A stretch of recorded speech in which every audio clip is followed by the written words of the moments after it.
hablando de ley del pecado. Esto es algo legal. Esto es algo que la religión no va a poder liberarte. El agua bendita no te va a poder liberar. Una oración, un rezo no te podrá liberar. Esto es una legalidad. Y las legalidades se paran en la corte delante de un juez. Y la legalidad resplandece porque fue dicho, porque fue establecido. Eso es ley. Entonces tenemos preguntas en nosotros que no va a haber forma de hallar una solución porque son asuntos legales. Si soy prisionero de mi propia vida, yo necesito legalmente ser liberado. Entonces, ¿cómo voy a entender eso? ¿Cómo puedo ser libre? ¿Estoy destinado a ser un pobre, miserable, mediocre? No. Es consecuencia de algo que ocurrió en un tiempo que tú ni siquiera existías. Sin embargo, lo hemos recibido como un legado. Porque si uno falló, como todos salimos de Dios, si uno falló, todos fallamos. De la misma manera, Dios ha provisto un escape y una salida y una liberación a través de uno solo. Nadie tiene que trabajar nada especialmente. Simplemente agárrate de ese uno solo. Créele a ese uno solo. Y dile, tú eres el único que puede arreglar todo esto. Y es cierto y verdadero y es un principio y es una ley de Dios. Justificados pues por la fe, por medio de nuestro Señor Jesucristo, tenemos paz para con Dios, creador del universo. Entonces vamos acercándonos a Dios como Él quiere que nos acerquemos. Y no estamos corriendo en círculos por ahí, a través de una religión que nos lleva por el desierto en círculos. Y nunca alcanzamos y llegamos al conocimiento de la verdad. Y aquí conocimiento de la verdad equivale a sabiduría. Por eso Salomón era tan insistente. Y quizás él mismo no comprendía todas estas cosas. Pero dice Dios que no hubo hombre más sabio que el sabio Salomón. Entonces, Pablo concluye con estas palabras: miserable de mí. Diga, miserable de mí. Tanto nadar para ahogarnos en la orilla, como se dice, ¿no? Pero ese es el primer paso, reconocer que nuestra inteligencia y nuestro conocimiento no es la solución. Miserable de mí, ¿quién me libertará de este cuerpo de muerte? ¿Quién me libertará? Obviamente, cuando se hace la pregunta entonces, ¿cuál es el problema? Muchos pueden pensar rápidamente y sería lo más lógico, pues obviamente es el cuerpo. ¿Cuál es el problema? Pues el cuerpo, ¿no? Pues miserable de mí, ¿quién me libertará de este cuerpo de muerte? No, no es el cuerpo. El problema es el pecado, que hace que tu libertad sea quitada y no puedas creerle a Dios para que tengas sabiduría. Ese es el problema. El problema es el pecado. Entonces está definido que hay algo que es el problema. ¿Cuál es la respuesta? Hoy en día están buscando muchas respuestas. La ciencia continúa. Si usted busca en el periódico, lee en el periódico o busca en el internet, va a haber cosas. Una, por ejemplo, que el mundo en un momento dado va a llegar a 7 billones de habitantes. Ya, en cualquier momento nace una criaturita por ahí que va a marcar 7 billones de seres humanos. ¿Qué dilema? La ciencia dice que los depósitos de agua están desapareciendo. Agua más preciado que el oro, agua más preciado que el petróleo, agua más preciado que todas las cosas. Sin embargo, las naciones se están dando cuenta que los depósitos de agua que se puede tomar están disminuyendo, no están aumentando. La mayoría del agua que hay allá afuera es salada, de los océanos, de los mares. Pero tú y yo no podemos vivir de esa agua. Y la ciencia ahí tiene un reto. Y hay cosas que el hombre está pensando, la ciencia está pensando para tratar de traer soluciones a estos problemas. Otro que por ahí apareció en estos días es que les he hablado de los asteroides, ¿no? No espere a llegar a la semana 70. No espere a que se construya el templo en Jerusalén. No espere hasta que se manifiesten esos 2 testigos que van a ministrar por 3 años y medio. No, créale a Dios lo que ya Dios dice en su palabra. Hay principios de dolores y hay señales que Dios daría en los cielos y en la tierra. La ciencia ahora ha confirmado otra vez que hay un meteorito de más o menos 400 metros, casi medio kilómetro de diámetro. Medio kilómetro, ¿lo entendemos? Así de grande es esa piedra.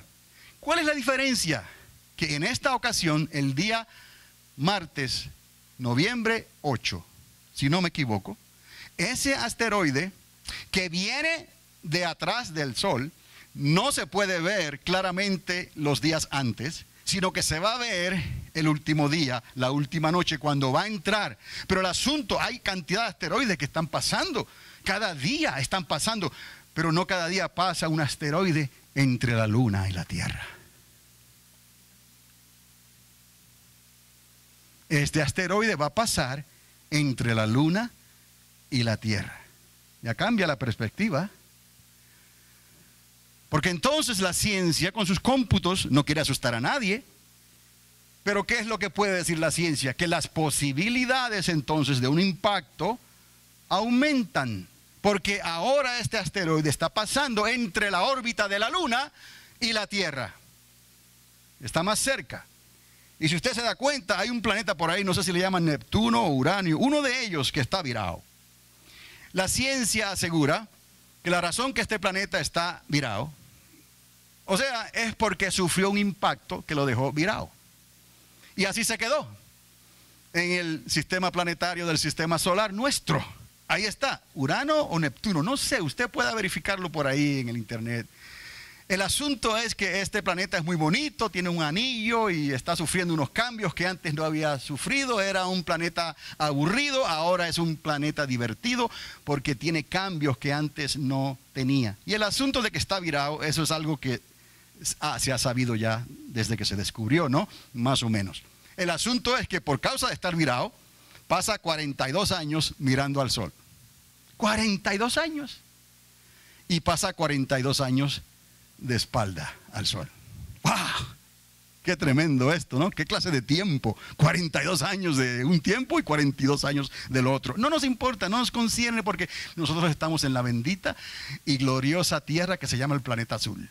Gloria a Dios, gracias a Dios por el agua, gracias a Dios por todo. Pero Dios no hizo este planeta azul, no lo hizo para que simplemente fuera venerado como un planeta donde hay vida que Dios creó y Dios estableció aquí, comenzando en el jardín del Edén. No, Dios nos trajo aquí para que hubiera sabiduría. Sabiduría de parte de Dios que nos enseña cómo Dios hizo todas las cosas. Por la palabra de su boca, Dios creó de la nada. La ciencia ha comprobado eso ahora y se atreven a decir y corroborar que probablemente el universo comenzó de la nada. La probabilidad se la dejo a la ciencia, pero la verdad, que no tiene duda, la recibimos de Dios. Escoja usted, probabilidad o la verdad de Dios. No es que nos divorciemos completamente de estos conflictos, porque van a estar con nosotros. Mientras haya sol y haya luna como la conocemos, va a haber probabilidades y va a haber ciencia.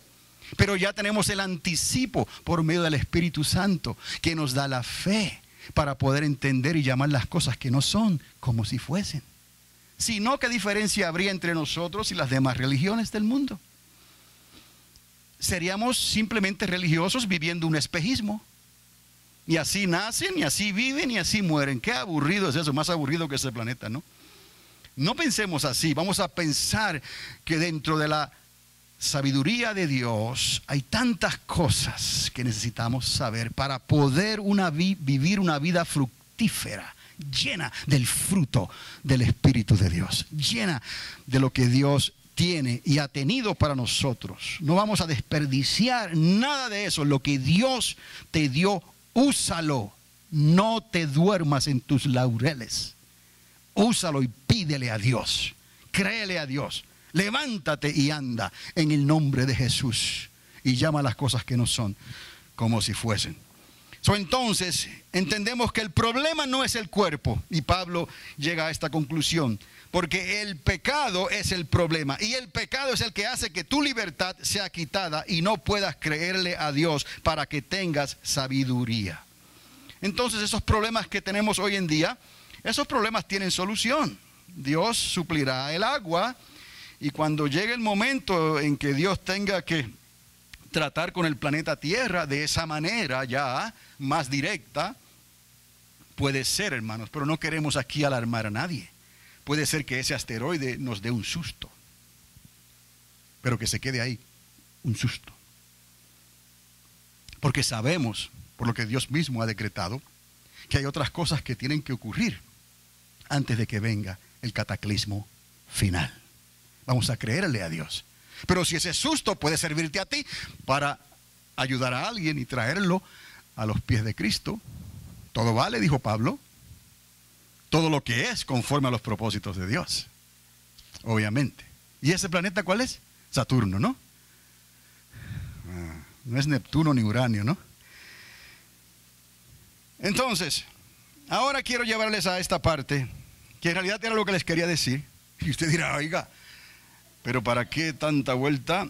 No, porque esto hay que entenderlo así. Queremos sabiduría, no queremos un plot nada más, no queremos algo ahí, no sé, procesado, ¿no? Queremos entender los propósitos de Dios.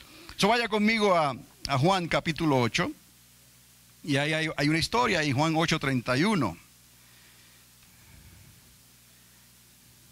Pero ya en esta parte vamos en high, como se dice, vamos en el cambio alto, ¿no? Vamos avanzando. Los primeros 3 cambios que tiré, pues eran más lentos. Oiga, los otros días yo llego ahí en el Jeep y me doy cuenta como que está aguantado todo. Digo, ¿qué le está pasando al Jeep? Está aguantado. Y yo me pongo a pensar. Y claro, cuando voy mirando así el dashboard, me doy cuenta que los refuerzos, el 4x4 está puesto. Una lucecita hace la diferencia. Con razón el Jeep andaba como que aguantado. Y yo decía, tendré que echarle grasa a los piñones, algo tendré que hacer aquí yo con el diferencial. No, era simplemente que el vehículo me estaba gritando, estoy en 4x4 y vas por la carretera normal. No vas por el hielo, ni por la nieve, ni por el lodo, estoy aquí en la Triunfante, quítame los refuerzos. Le quité los refuerzos y ya el carro se alivió. Entonces, cuando hablamos a veces y traemos un mensaje, vamos con los refuerzos puestos y luego lo soltamos en high, ¿no? Pues ahora, recíbalo así, vamos en high. Juan capítulo 8, verso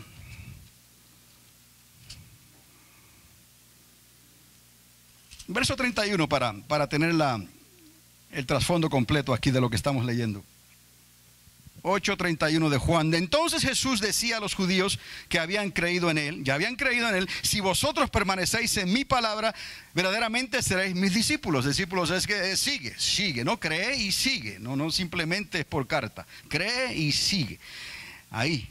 Y conoceréis la verdad y la verdad os hará ¿qué? Libres. Ellos le confesaron, le contestaron, somos descendientes de Abraham.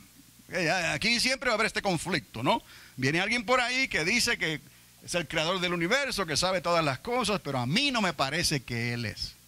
Y obviamente ahí vienen los conflictos, la duda, la inteligencia, la ciencia. Pero recuerde, eso es solamente un espejismo. Créale a Dios y llama las cosas que no son como si fuesen. Así de sencillo. Y ellos le dicen, somos descendientes de Abraham y nunca hemos sido esclavos de nadie. ¿Cómo que? ¿Cómo que soy libre de qué? No, es como le decían, ¿en qué te hemos robado? ¿Con qué cara? Si Dios le está diciendo, me habéis robado. ¿En qué te hemos robado? Me habéis robado. Eso es como el anuncio de la mala suerte. Cuídate de la mala suerte. Está por ahí. Si no tienes cierta aseguranza, cuídate. ¿Me habéis robado? ¿En qué te hemos robado? Y Dios le dice, ok, ¿quieren saber? En vuestros diezmos y ofrendas me habéis robado. Y algunos siguen robándole a Dios hoy en día. Porque dicen, eso se lo dijo a ellos, no me lo dice a mí. Hello, la suma de la palabra es la verdad. Dios no se contradice. Lo que Dios estableció, quedó establecido, no lo puedes borrar, no lo puedes quitar. Quéjate allá con Dios y dice, bórrale eso allá, porque eso no es para mí hoy. Pero entendemos cómo hacemos nuestras propias preguntas y traemos nuestras propias respuestas. Cuando Dios le dice claramente al pueblo que le está robando con sus diezmos y ofrendas y todo lo que le corresponde a Dios, Dios se lo tiene que decir y aún así no le creen. Y después Dios les recuerda, estás guardando en saco roto. Hello, decía la hermana Mary, no se lo das a Dios aquí y Él te lo quita por allá, pero te lo quita. Y a veces de la manera que tú menos te lo esperas. Y Jesús le responde entonces, ok, en verdad, aguántale aquí. Porque muy pocas veces Jesús dice de verdad, oye bien, Él puede decir de verdad, les estoy hablando, sigue por ahí, ¿no? No, de verdad, de verdad, te digo. Quiere decir, préstale atención a Dios, porque esto es importante. De verdad les digo que todo el que comete pecado es esclavo del pecado. Y el esclavo no queda en la casa para siempre, el Hijo sí permanece para siempre. Así que si el Hijo os hace libres, seréis realmente libres. Pero ¿qué estamos leyendo aquí? Primeramente que ese de verdad subraya esa declaración para que le prestemos oído a lo que Él está diciendo. Y que el pecado que Él está hablando es cometer pecado intencional y premeditadamente. Porque a veces hacemos las cosas y trae sus consecuencias. Pero el pecado que aprisiona es el pecado que se hace intencional y premeditadamente. Óigalo bien, Juan decía, hay pecado de muerte, hay pecado que no es de muerte, no vamos a entrar ahí. Quiero solamente decirles en esta mañana que hay pecado intencional y premeditado. Y el esclavo significa que es una persona que está en esclavitud. Podemos decir, el esclavo es alguien que es vendido o comprado por dinero, o es intercambiado como propiedad, o es transferido como propiedad, y solamente el dueño legal lo puede liberar. ¿Estamos? No tiene casa propia, su memoria no queda en la casa de su dueño o de su amo para siempre, no queda su memoria, no tiene heredad, no tiene un legado que dejar ni aún a sus propios hijos. Es más, sus hijos ni aún le pertenecen. Eso es lo que es la esclavitud, y eso es la sabiduría de Dios que Jesús le está tratando de presentar a estos religiosos que eran tan arrogantes como para decirle, ¿esclavos de qué? ¿Libres de qué? Si somos hijos de Abraham, ¿quién eres tú para decirnos a nosotros que necesitamos libertad? Y Jesús les explica y les dice que el pecado no es el cuerpo, no es la obra, es el pecado que está en el cuerpo y en la obra lo que te hace ser esclavo y vivir en esclavitud. De esto la sabiduría de Dios nos quiere liberar, a ti y a mí en esta hora. Entonces, ¿qué es pecar contra Dios? Podemos decir algunas cosas y algunas características del pecado, las más prácticas o simples, quizás las pueda mencionar aquí. Y una es resistir a Dios como ellos lo hicieron. ¿Está conmigo? Otra es, dice que el amor al dinero es la raíz de todos los males. Pero estamos viendo algunas características bien fundadas, ¿no?, en la naturaleza del ser humano, que por su voluntad libre resiste la voluntad de Dios. Y como pone sus ojos en el lugar equivocado, puede entonces darle amor al dinero que no tiene que darle. El dinero es para usarse, no es para amarse.